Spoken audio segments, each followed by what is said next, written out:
Karena narasi Israel jajah Palestina. Itu opini, Sam, bukan fakta, Sam. Oh. Itu opini. Faktanya, negara Israel itu didirikan bukan di atas tanah Palestina. Dulu apa? Dulu itu tidak ada negara Palestina, tidak ada bangsa Palestina. Yang ada negara Ottoman Turki. Dan Israel didirikan dari tanah milik Ottoman Turki. Didirikanlah negara Israel di atas tanah Ottoman Turki ini. Lalu itu disahkan oleh PBB. Pertanyaan gue, menjajah Palestinanya di mana? Yang menggagalkan kemerdekaan Palestina, berdirinya negara Palestina, itu adalah negara-negara Arab, Sam. Yes. Jadi PBB tahun 1947 itu menerbitkan yang namanya resolusi partisi untuk membagi tanah Ottoman Turki menjadi dua, negara Israel Yahudi dan negara Arab Palestina. Akhirnya Israel berdiri, waktu itu kan Israel langsung terima. Tapi Palestina ketika mereka mau mendirikan negara itu, mau accept dia PBB punya resolusi, negara-negara Arab bilang, "No, I will not let you, gue gak akan kasih." Dan diserbu sama Arab. Gaza yang sekarang itu diributin itu dikuasai sama Mesir, terus tepi barat yang sekarang jadi ibu kota Palestina itu dikuasai sama Yordania. Dan sampai akhirnya perang lah si Mesir sama Yordania ini sama Israel. Kalah. Karena kalah perang, mereka harus serahkan lah nih Gaza yang tadinya punya mereka. Mesir serahin Gaza ke Israel dan Yordania serahin tepi barat ke Israel. Lo tau nggak apa yang dilakukan Israel setelah Israel mendapat Gaza dan tepi barat dari Mesir dan Yordania? Gimana tuh? Yang dilakukan sama Israel langsung menawarkan kepada bangsa Palestina, mau nggak bikin negara? Tahun 1993 Israel bersama Amerika, waktu itu Presiden Bill Clinton kalau nggak salah, itu menawarkan perjanjian Oslo untuk mendirikan negara Palestina di Gaza dan tepi barat, Sam. Itu apa yang terjadi? Ditolak, Sam. Sama orang Palestina. Fakta penting lagi, setelah Amerika dan Israel menawarkan perjanjian Oslo untuk mendirikan negara Palestina yang ditolak tahun 1993, tahun 2007, Sam. Ya, waktu itu Presiden Amerikanya George Bush. Amerika dan Israel kembali menawarkan kedua kalinya nih, yang namanya two-state solution. Lo pernah dengar? Ya, kalau lo familiar sama konflik Israel Palestina, itu terkenal sama yang istilahnya two-state solution atau solusi dua negara. Two-state solution. Jadi supaya damai nih orang-orang nih, aduh lo nih ribut mulu gitu kan, lo mulu. Udah damailah. Lo bikin negara, urus negara lo masing-masing kan gitu. Presiden Palestina itu sudah menyetujui, oke. Terima kasih Amerika, gue terima nih, gue accept ya solusi dua negaranya ya. Kita move on ya. Damai. Lo tau apa yang terjadi? Ditolak sama Hamas. Terus lo tau gak? Sejak 2007, sejak Amerika menawarkan solusi dua negara itu, apa yang dilakukan Hamas? Setiap tahun ratusan roket ke Israel dalam rangka menolak solusi dua negara itu. Sampai segitunya. Pokoknya gue gak mau damai, gue mau nyebrang. Kalau kita melek fakta sejarah, siapa sebenarnya biang kerok yang selalu menggagalkan pendirian negara Palestina? Bukan Israel, namanya Hamas. Ini fakta. Oke, berarti benar saja apa yang disampaikan oleh Presiden Palestina, yaitu Mahmud Abbas, bahwa yang paling bertanggung jawab atas kehancuran wilayah Gaza itu adalah Hamas, ya, karena mereka adalah biang keroknya loh teman-teman ya. Jadi ya kita harus ngerti lah, kita bisa bedakan ya. Oke, kita akan coba lihat saja dulu teman-teman. Saya bacakan kepada kita caption dari Bang Permadi Arya ini ya. Dulu tidak ada negara Palestina, tidak ada bangsa Palestina. Yang ada dulu adalah negara Ottoman Turki ya. Dan Israel didirikan di atas tanah Ottoman Turki, bukan di atas tanah Palestina. Ini fakta ya. Lalu yang kedua, dia sampaikan bahwa PBB, Israel dan Amerika berulang kali menawarkan pendirian negara Palestina ya, selalu ditolak oleh Hamas. Ini juga fakta ya. Lalu ada sebuah harapan dari Bang Permadi Arya. Saya cuma berharap ya, dengan podcast ini orang bisa lebih melek sejarah agar tidak mudah dibodohi para pengepul donasi. Itu saja. Oke, keren sekali. Nah, itu kan secara sejarah teman-temannya, kalau kita melihat dari beberapa buku-buku sejarah begitu. Tetapi kalau kita kembali kepada bagaimana sejarah orang Israel, lebih tepatnya kita melihat di dalam Taurat ya, atau kitab perjanjian lama. Karena itu lebih jelas bagaimana itu tanah yang dulu ya, dan bagaimana posisinya sekarang, yang akhirnya dikatakan bahwa memang sekarang sudah diduduki oleh orang-orang Arab begitu ya. Oke, kita akan coba melihat saja dulu teman-teman. Ada komentar dari Lukito Henry ya. Lah begini kenapa Retno Marsudi kagak ngerti ya? Ya, kagak ngerti ya, karena Retno Marsudi itu kan orang Indonesia. Jadi dia nggak ngerti ya kan, kalau nggak belajar sejarah ya nggak ngerti gitu ya. Lalu ada dari Zhang Zuanlong ya, Hamas dapat dana dari mana nih, punya banyak roket. Nah itu dia yang jadi pertanyaan ya, dan kita sebenarnya nggak terlalu bertanya-tanya soal itu ya. Ya banyak sekali donasi ya, orang-orang yang sehaluan dengan mereka pasti akan membantu Hamas dalam hal ini. Ada direspon dari Hendy Nda ya, dari donasi seluruh dunia lah mereka dapat duit yang bikin senjata, bikin terowongan buat perang. Betul ya, kita melihat banyak terowongan dibuat sama Hamas ya teman-teman ya. Nah tentunya butuh banyak dana itu ya. Dan ada juga komentar dari YSPRME. Dan untuk Bang Permadi Arya, berarti Hamas itu didukung negara Iran yang alirannya Syiah ya Bang. Terus berarti Hamas termasuk bagian dari Syiah dong Bang.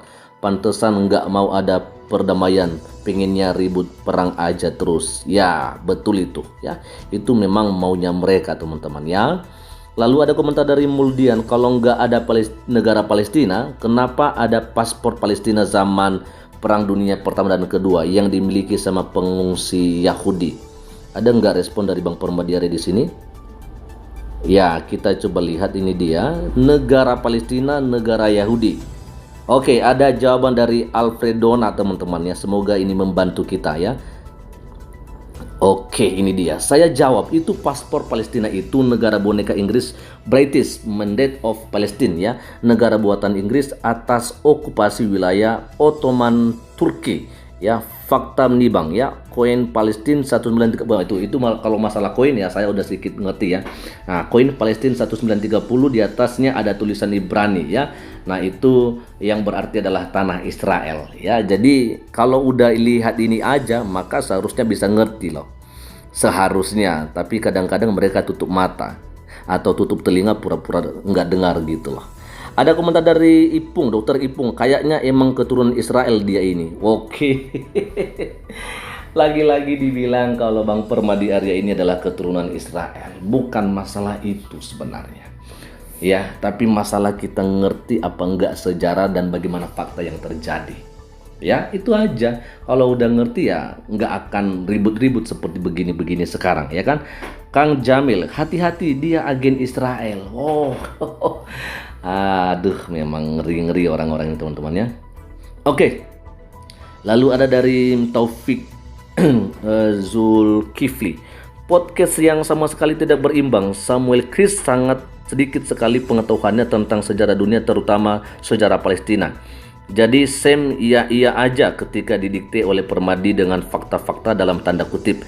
Supaya bisa menjadi podcaster yang baik, seharusnya Sam juga menghadirkan narasumber yang expert dan yang punya opini yang selaras dengan para mahasiswa Amrik yang sedang demo itu. Misalnya menghadirkan Felix Xiao, atau mungkin di kesempatan berikut. Ayo kita tunggu. Wah, kalau Felix Xiao ya dia nggak ngerti apa-apa, dia udah ya tau lah kita siapa Felix Xiao kan. Jadi ya kalau misalnya udah mulai ke Arab-Araban gitu ya, bahkan lebih Arab daripada orang Arab sendiri, ya pastinya udah pasti ya melakukan propaganda dan nggak bakal mau ya mengatakan fakta yang ada. Selalu menyampaikan propaganda atau kebohongan ya. Dan saya pikir ya bisa aja sih, silakan diundang sama Samuel Chris teman-teman ya. Tapi bagi saya kalau misalnya sejarah Palestina di sana ditanyakan sama Felix Xiao, kayaknya itu jauh banget ya, dia nggak ngerti apa-apalah ya. Itu saya pikir ya. Ada dari Miftah ya, Anda bilang tidak ada negara Palestina, tapi Anda harus ingat bangsa Palestina lah yang pertama mengakui Indonesia merdeka. Dan apa maksud dari pembukaan Undang-Undang Dasar 1945, dan apa bisa Israel mengakui kemerdekaan Indonesia waktu itu, bisa dijelaskan Tuan Permadi Arya. Nah ini juga teman-temannya, sebenarnya kenapa kita harus ribut ya? Di sini nggak ada yang perlu diributkan loh. Nah ini respon dari Bang Permadi Arya ya. Oke, ini dia 100% hoax ya. Yang pertama mengakui Indonesia merdeka adalah Mesir, dan saya juga dengarnya seperti itu ya. Negara paling pertama mengakui Indonesia itu merdeka adalah negara Mesir. Setahu saya sih begitu, tapi nggak tahu ya bagaimana dengan sama Miftah ini ya. Nah ini dia ditambah dengan respon dari Haris ya teman-teman ya. Bang Permadiaria, benar Bang, 22 Maret 1946 Mesir adalah negara pertama yang mengakui kemerdekaan Indonesia. Saya pikir pun saya salah teman-teman ya. Tapi ya sepertinya yang nggak tahu itu adalah saudari kita Miftah tadi ya. Lalu ada dari ini, yang satu lagi saya nggak bisa baca namanya karena nggak ada huruf vokalnya. Masalahnya Palestina itu mengaku keturunan Filistin Bang Permadiaria. Faktanya gimana Bang? Dengar-dengar DNA mereka itu sudah beda. Bingung adek Bang. Ya jelas ya. Jelas saya bantu jawab di sini teman-teman ya. Kalau orang-orang Palestina yang ada sekarang itu, mereka itu beda banget sama keturunan yang Filistin, karena keturunan Filistin udah nggak ada lagi, udah musnah gitu ya. Sedangkan orang-orang yang ada di Palestina itu adalah orang-orang Arab yang memang tinggal di Palestina ya. Jadi kita harus mengerti akan hal ini. Bagus sekali ya. Jadi jelas bahwa orang Palestina yang sekarang itu berbeda dengan orang Filistin yang dulu ya, di zamannya peperangan-peperangan yang luar biasa antara Israel dengan bangsa Filistin begitu ya. Oke, nah itu dia teman-teman ya. Jadi saya pikir nah itu aja mungkin yang bisa saya bagikan kepada kita semua pada kesempatan ini teman-teman ya.